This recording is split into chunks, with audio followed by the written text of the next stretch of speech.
back in 2003, I was found dead in a bathroom.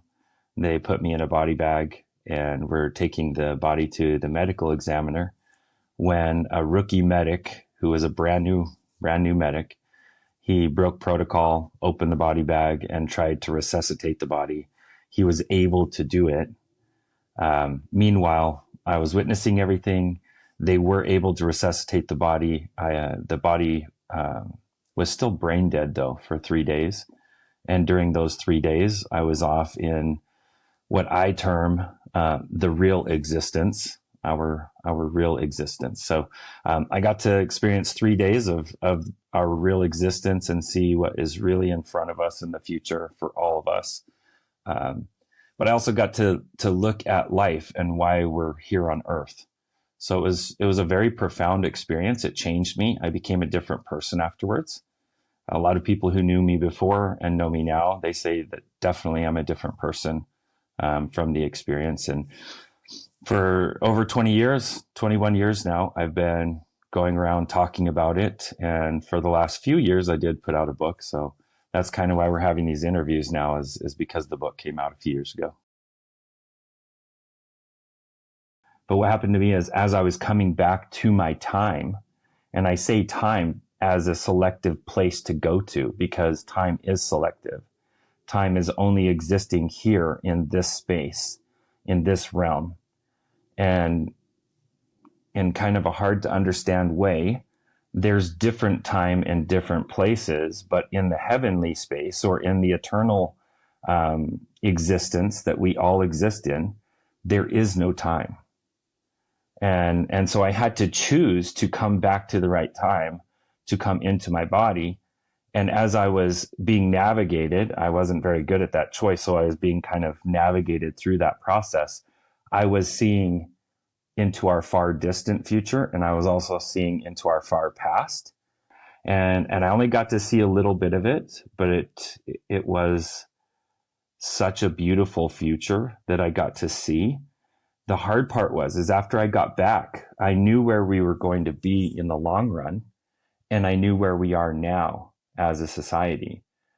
And it took quite a while to start understanding how we get from here to there. That was the hard part is, there is so different than here. Our future is very, very different than here. And it took some dissecting to try to figure out how is this going to happen? How does it roll forward? The things I can tell you is what it looks like at that future space. And I can speak about that as if it already exists because it does. I saw it. But how we actually get there, that's up to interpretation. But I feel that within the subconscious of every single one of us who are here on Earth, we already know how we get from here to there. We do. It felt 30 to 50 years in our future.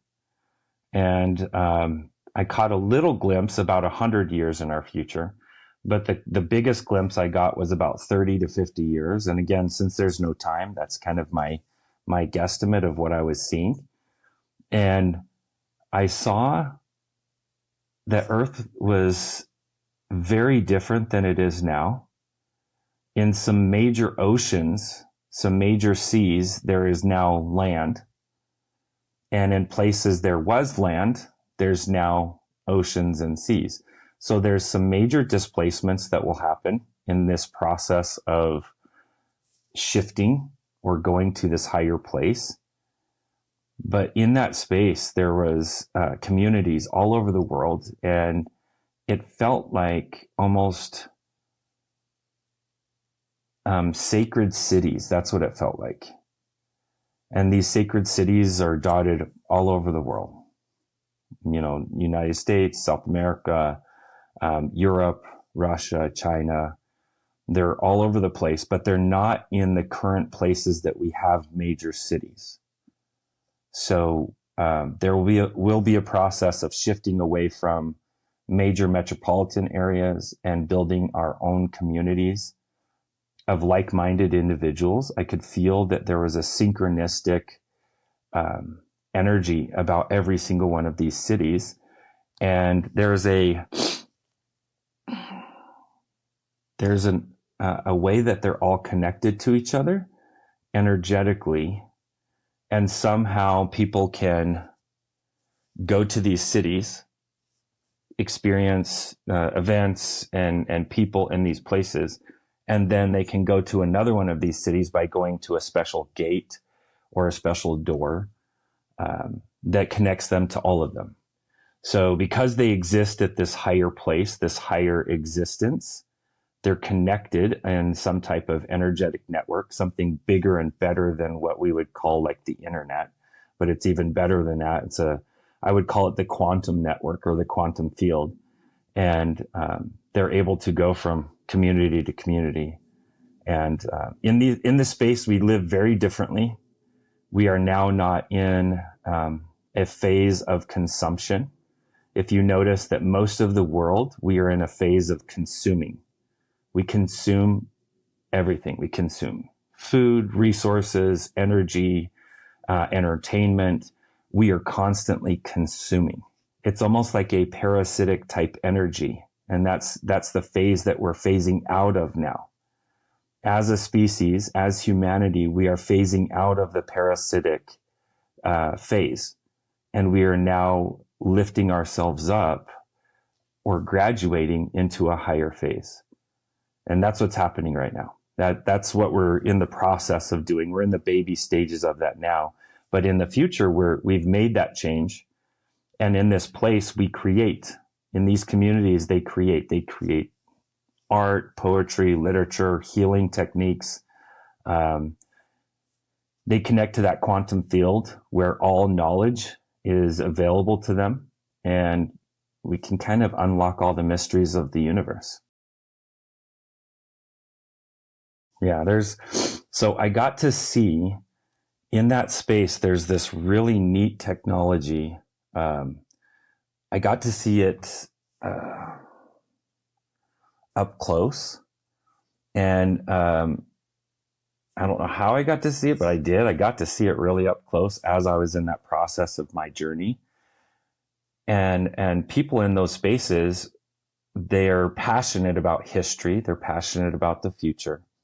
And they have these crystal tablets. They look like truly a slab of crystal, almost like an iPad, but it's made out of crystal. And they're always on. They must have some type of atomic battery or atomic power source inside. And when they turn on these tablets or they open these tablets, they will dial in a certain time period. And they can actually put the tablet over their head, and their head actually goes into the tablet, and they will be in the space that they want to be. So if they want to go look at dinosaurs, they can really go be where dinosaurs are. If they want to go look and watch Lincoln give the Gettysburg Address, they can go do that. And they will just appear in space at a higher frequency. So in that timeline, people aren't going to see them, but they can see and experience these grand events. And it runs off of passion. So if you have enough passion, you can function one of these tablets. And it's your passion and your love of wanting to go to that place that allows you to get there. And these gates, these doorways are very much the same, but it takes more than one person to run them. So it takes kind of the community to keep them running, but they run as long as we want to use them. Yeah. And it is a very different space though. It's such a different space. I didn't see a single store, not one store in the entire community. I saw trading going on, but it was more, I'd love to give you this, and that's it. Nothing needed in return. Like the trading there is just kind of almost a donation energy to each other. Everyone there in that space is that way. I didn't see any currency, not a single way of exchange or currency. I didn't see cell phones. So there's something that happens where We don't need cell phones anymore. And when I asked at a later period how that would happen, and I was shown that all of us have something inside of us that's like a cell phone. And once that gets activated, we now don't need cell phones anymore. We have the ability to instantly communicate to each other across time and space. And we have the ability to download information that we need, but it's all already built into us. And to me, that's something that exists now inside of us. We're just waiting to have it activated. And we're in the process now. I feel that those baby activations are starting to happen for some of us. Yeah.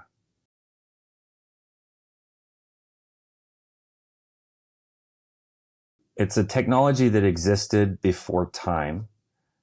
And I think our technology is emulating that technology all along.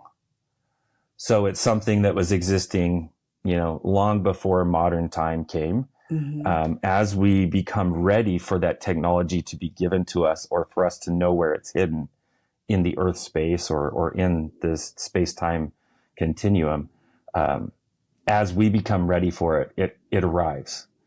And I feel that our technology is an emulation or a imitating what that technology is. Yeah. And always has been.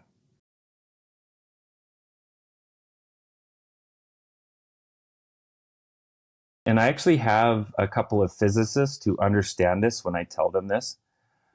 There is a common energy in this space and this time now, as there is in our past time and space, and in our future time and space, but also in all the different universes, galaxies, and systems. That common factor is there as well, and it's an energy. And so once you unlock your access to that energy, you're essentially plugged into a network where you can go anywhere, anytime, any place. And that's how these things work. But what's interesting is to get yourself access to that, it takes a very clean, distinct passion with direction. So we have to get very good about discerning and directing our intention, and almost fine-tuning our intention to go to a very specific locale. And when we do, we're able to function and use these things. Without using any propulsion systems, we are able to go because that same common energy that exists here is there, and we're plugging into that network, and then we're instantly there. There's a few people that talk about quantum entanglement. They talk about the quantum field.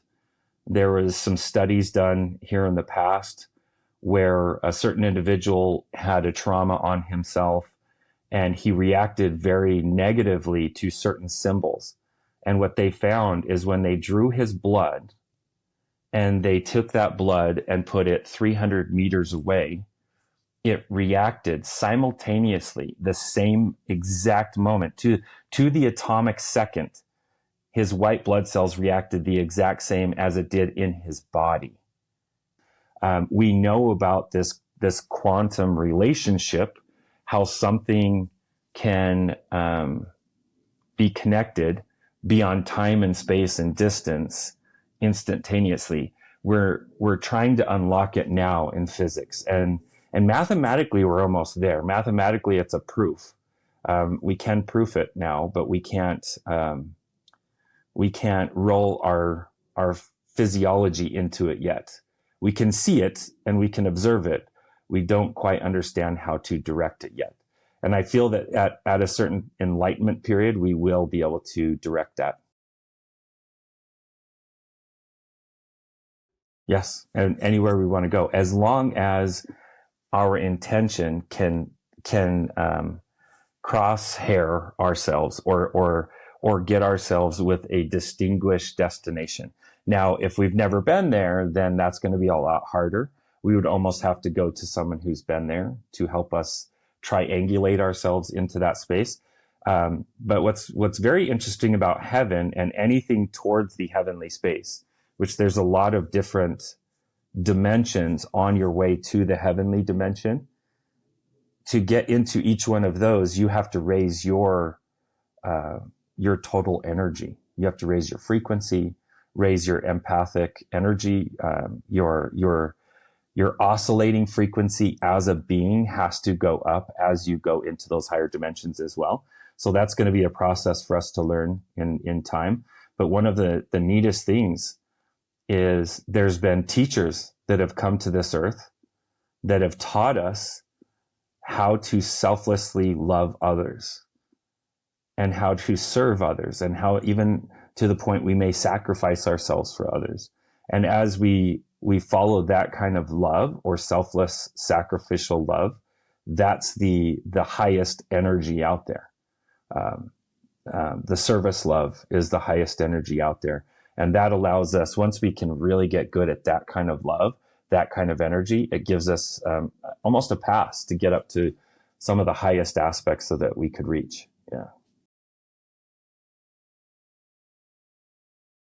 Well, in that future, we're very intentional about everything we do. We will put intention into a specific crop, and that crop will produce a different yield because of the intention we put into it. There will also be these certain plants that are oscillating or existing at such a high love energy that when we walk up to them, we will say, I would love to taste this, and the plant will give us that flavor from its fruit. So it's very much a cohesive energy in that space. But also in that space, there's some of us that don't need to eat or drink anymore. There's some of us that still do, but it's not by need, it's by choice. But it is very different, because someone may be eating because they love the texture and kind of the process of coming together with the plant, or coming together with the food and the molecular biology as it comes into the self, right? And it's more about that coming together, or that communion. That's why they're eating. It's not because they're hungry. It's not because they need it for energy. We learn a new energy system in that space where we don't eat food traditionally.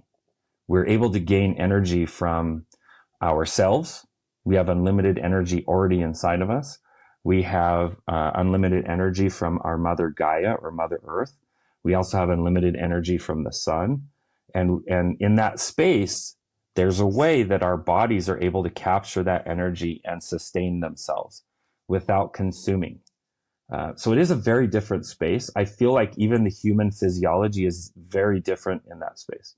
So I feel like there's going to be some upgrading, quite a bit of upgrading that happens to us in the process of us moving towards that future space. I didn't see any cars per se. I saw some vehicles that were used for personal transport, but they were more for fun than they were for utility. Like I didn't see any utility type movement or transportation vehicles there whatsoever. And I think it goes to those gates that we have. It essentially eliminates the need for moving your physiology from place to place, or locale to locale, because those gates allow you to do that without moving your body through space. Yeah. So Holmes was very different. Okay. I actually pulled this out to show you. So it's kind of funny. Each one of the communities is designed out like the flower of life. So this is a sacred symbol, and not all of them follow this exactly. But what I found is there was domes, almost like geodesic domes throughout the community. Almost all of them were white. There was a few that were like earth tone tan, some light green ones, but almost all of them were white. And inside each dome, there was a few very small domes that were kind of like a family structure, but those were for the new people. Once they were part of this community a while, then they would essentially go assimilate into the groups of people that matched their energy. And now, instead of a family being our DNA or our biology, our families became our synchronistic groups. And now people still kept their ties of, hey, that's my biological brother, that's my biological mother, that kind of thing. That continued, but not in the form where all of them went under one house anymore. They would, there was like a dome of healers. There was a dome of artists that were visual artists. There was a dome of different energies. Each dome or space had a different energy, and people were going where they felt the most synchronized to their passion and to their own life force. And in that space, they found family. And so in the beginning, you still have these like traditional family ties. But sometimes you'd go in one of these, like you could see in some of these spaces, there was a dad, a mom, two of their kids. They all were in the same space because they were all healers, or they were all empathic scanners. Like they could, empathically scan your physiology and tell you everything that's going on with you, completely replacing the need for like MRI or CT scans or ultrasounds. And it's just using their natural gifts within their body. So it's quite a different space. I didn't see any hospitals. When someone would get sick or break a bone or something like that as an accident, they would take that person that was sick and put them in the main dome in the middle of the community. And then the community would come and gather around them, and they would hold space for them. And they would actually reach out to a future space where that person was healed and whole. And they would invite that future being or future aspect of that being into that space, and it would heal the person that was hurt or sick. And so even healthcare, everything is so different. It's all based off of energy and not off of chemistry. It's all based off of energy. Whereas a lot of our medical system now is a lot chemistry. So much of it's chemistry. Yes, absolutely. Yeah, people are going to live a lot longer when we stop poisoning our bodies. If you go in a grocery store right now, around 99% of everything in that grocery store is poison.